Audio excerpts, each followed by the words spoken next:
வீடியோக்குள்ளே போகிறதுக்கு முன்னாடி சேனலை சப்ஸ்கிரைப் பண்ணுங்கள், பக்கத்தில் இருக்க பெல் பட்டனை ப்ரெஸ் பண்ணுங்கள், டிக் பண்ணி சேவ் பண்ணிக்கோங்க. வாங்க வீடியோக்குள்ளே போகலாம். மீதியான பரோட்டாவை சூடு பண்ண போகிறோம். நம்ம என்ன பண்ணுவோம், மீதியாச்சுன்னா சில்லி பரோட்டா, முட்டை பரோட்டா இந்த மாதிரி போட்டு சாப்பிடுவோம். சிலர் என்ன பண்ணுவாங்க, மீதி ஆயிடுச்சு காஞ்சு போச்சுன்னு சொல்லி தூக்கி வீசிடுவாங்க.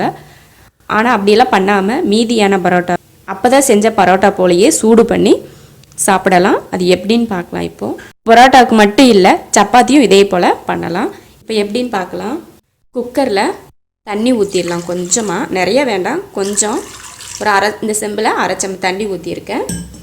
அதுக்குள்ளே இந்த மாதிரி ஸ்டாண்டு இருந்தால் ஸ்டாண்ட் போட்டுக்கோங்க. ஸ்டாண்டு இல்லைன்னா இது மாதிரி ஏதாவது பாத்திரம் எடுத்து உள்ளே இப்படி வச்சுக்கலாம். இந்த ஸ்டாண்ட் இல்லைன்னா இது போல் பாத்திரம் வச்சு அதுக்குள்ளேயும் கொஞ்சம் தண்ணி, ஏன்னா வெயிட் வேணும் இல்லையா, அதனால் கொஞ்சமாக அதுக்குள்ளேயும் தண்ணி. இதில் ஒரு செம்பு தண்ணி போதும். இதில் அரை செம்பு தண்ணி, இந்த பாத்திரத்துக்குள்ளே ஒரு அரை செம்பு தண்ணி ஊற்றி அது மேலே ஒரு சின்ன தட்டு, இப்படி தட்டு தான் வைக்கணும்னு இல்லை, உங்களுக்கு இதுக்குள்ளே குக்கரில் பிடிக்கிற அளவுக்கு எப்படி ஒரு தட்டு இருக்கோ அந்த மாதிரி ஒரு சின்ன தட்டு வச்சுக்கோங்க. அது மேலே நம்ம எத்தனை பரோட்டா இருந்தாலும், நான் 5 பரோட்டா இதுக்குள்ளே வைக்கிறேன்.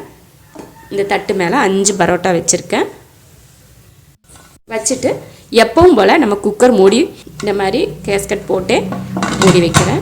மூடி வச்சுட்டு ஸ்டவ் ஆன் பண்ணியாச்சு. இதில் விசில் போட தேவையில்லை. ஒரு 10 நிமிஷத்துக்கு அந்த தண்ணி கொதிக்கிறோமோ அந்த ஆவியில் பரோட்டா நல்லா சூடாயிரும். அப்போ தான் பண்ண பரோட்டா போலையே இருக்கும். இப்போ 10 நிமிஷம் கழித்து ஓப்பன் பண்ணி பார்க்கலாம். இப்போ 10 நிமிஷம் ஆச்சு. அடுப்பை ஆஃப் பண்ணிடலாம். ஆஃப் பண்ண உடனே இந்த இதுலேருந்து ஸ்ட்ரீம் வர்றது நின்றோம். இப்போ ஓப்பன் பண்ணி பார்க்கலாம். ரொம்ப சாஃப்டாக இருக்குது, சூடாக. நம்ம வீட்டில் செஞ்ச பரோட்டாவாக இருந்தாலும் சரி, கடையில் வாங்கின பரோட்டாவாக இருந்தாலும் சரி, இந்த மாதிரி சூடு பண்ணோம்னா ரொம்ப சாஃப்டாக இருக்கும். இது போல் சூடு பண்ணி சாப்பிட்டு பாருங்கள். ரொம்ப நல்லாயிருக்கும், சாஃப்டாகவும் இருக்கும். அப்போ தான் செஞ்ச பரோட்டா போலையே இருக்கும்.